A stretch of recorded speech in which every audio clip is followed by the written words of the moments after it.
தெரிந்து கொள்ள பிரபாஸ் கதம் சேனலை சப்ஸ்கிரைப் பண்ணி பெல் ஐகானையும் கிளிக் பண்ணிக்கோங்க. மதுவிலக்கு திருத்த சட்ட மசோதா அமலாக்கப்படும் என முதலமைச்சர் மு க ஸ்டாலின் அறிவிப்பு வெளியிட்டுள்ளார். இந்தியா கூட்டணி கட்சிகளுக்கு மாபெரும் வெற்றியை வழங்கிய மக்களுக்கு நன்றி என திருமாவளவன் நன்றி தெரிவித்துள்ளார். சுப முகூர்த்த தினங்கள் என கருதப்படும் நாட்களில் அதிக அளவு ஆவணப் பதிவுகள் நடைபெறும் என்பதால் அன்றைய தினங்களில் பொதுமக்களின் கோரிக்கையை ஏற்று ஆபரண பதிவுக்காக கூடுதல் முன்பதிவு டோக்கன்கள் ஒதுக்கீடு செய்யப்படுகின்ற நிலையில் இன்று பத்திரப்பதிவு மூலம் தமிழ்நாடு அரசுக்கு ஒரே நாளில் ரூபாய் 224 கோடியே 26 லட்சம் வருவாய் வந்துள்ளது. சென்னையில் நாளை மின்சார ரயில் சேவையில் மாற்றம் செய்யப்பட்டுள்ளதாக தகவல் வெளியாகியுள்ளது. தலைவிரித்தாடும் சாதிய வன்கொடுமையை திமுக அரசு வேடிக்கை பார்ப்பதாக எல் முருகன் குற்றம் சாட்டியுள்ளார். பாமகவுக்கு விக்கிரவாண்டி மக்கள் சரியான பாடத்தை புகட்டியிருக்கிறார்கள் என செல்வ பெருந்தகை பேசியுள்ளார். நீர்வளத்துறை அமைச்சர் துரைமுருகனுக்கு திடீர் உடல்நலக்குறைவு ஏற்பட்டதை அடுத்து அவர் சிகிச்சைக்காக மருத்துவமனையில் அனுமதிக்கப்பட்டுள்ளார். திமுக வெற்றி தற்காலிகமானது என ராமதாஸ் தெரிவித்துள்ளார். அரசு உதவி பெறும் தொடக்கப் பள்ளிகளில் காலை உணவு திட்டத்தை முதலமைச்சர் மு க ஸ்டாலின் திருவள்ளூரில் வரும் 15ஆம் தேதி தொடங்கி வைக்கிறார். பாமகவின் பொய் பிரச்சாரம் மக்களிடம் எடுபடவில்லை என அமைச்சர் பொன்முடி பேசியுள்ளார். இடைத்தேர்தல் முடிவு வெற்றிக்கான குறியீடு கிடையாது என அண்ணாமலை தெரிவித்துள்ளார். இடைத்தேர்தலில் திமுக வெற்றி, விக்கிரவாண்டி மக்கள் எடுத்த முடிவு தவறானது என பாமக வழக்கறிஞர் பாலு ஆவேசமாக பேசியுள்ளார்.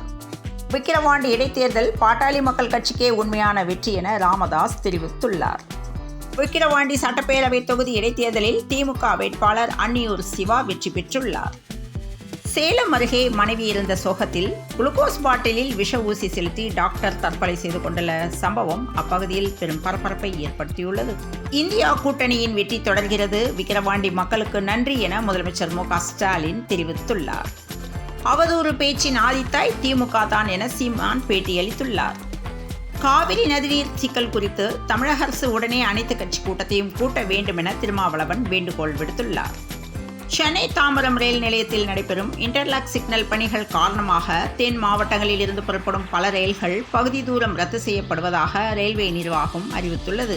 அதன்படி செங்கோட்டை தாம்பரம் எக்ஸ்பிரஸ் ரயில் விழுப்புரம் வரை மட்டுமே இயங்கப்படுவதாக தகவல் வெளியாகியுள்ளது. காவிரி விவகாரத்தில் திமுக மௌனம் சாதிப்பது தமிழக விவசாயிகளை வஞ்சிக்கும் செயல் என ஓ பன்னீர்செல்வம் தெரிவித்துள்ளார். அதிமுகவினர் மீது பொய் வழக்கு புனைவது தொடர்ந்தால் போராட்டம் நடத்துவோம் என இபிஎஸ் பேசியுள்ளார். தமிழகம் முழுவதும் பாமக கொடியேற்றி கொண்டாடுங்கள் என அன்புமணி ராமதாஸ் வேண்டுகோள் விடுத்துள்ளார். ஆகஸ்ட் 17 முதல் ஒரு மாதம் தமிழகத்தில் போதை ஒழிப்பு பிரச்சாரம் நடைபெறும் என விசிக அறிவிப்பு வெளியிட்டுள்ளார்.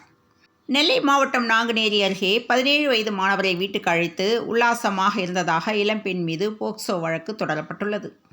இளம் வழக்கறிஞர்களுக்கு ஐகோர்ட் உத்தரவுப்படி மாதாந்திர உதவித்தொகை வழங்க அறிவுறுத்தப்படுகிறது. அதிமுகவுக்கு பட்டியலின மக்களின் வாக்குகள் வெகுவாக குறைந்துவிட்டதாக திருவண்ணாமலை கட்சி நிர்வாகிகள் கருத்து தெரிவித்துள்ளனர். அரபு எண்கள் என நாம் குறிப்பிடும் எண்கள் உண்மையில் இந்தி எண்கள் என உயர்நீதிமன்ற மதுரை கிளை கூறியுள்ளது. கர்நாடகாவில் 18 வயது மகளின் அந்தரங்க வீடியோக்களை தந்தையை சமூக வலைதளங்களில் வெளியிட்டதால் பினாயில் குடித்து மகள் தற்கொலைக்கு முயன்றுள்ளார். T20 கிரிக்கெட்டில் சாதனை பட்டியலில் பாகிஸ்தானை முந்தி இந்தியா 4வது இடம் பிடித்துள்ளது. டெல்லி கேபிட்டல்ஸ் அணியின் தலைமை பயிற்சியாளர் பதவியிலிருந்து ரிக்கி பாண்டிங் விலகல்.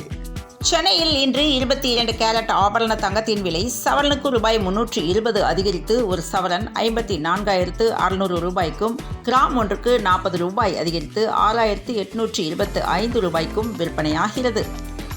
தமிழகத்தில் அடுத்த 4 நாட்களுக்கு பல்வேறு மாவட்டங்களில் கனமழை பெய்ய வாய்ப்பு உள்ளதாக சென்னை வானிலை ஆய்வு மையம் தகவல் தெரிவித்துள்ளது. தொடர்ந்து இணைந்திருங்கள் பிரபாஸ் கதமம் செய்திகளுடன். மீண்டும் மற்றும் ஒரு செய்தியில் சந்திப்போம். வணக்கம்.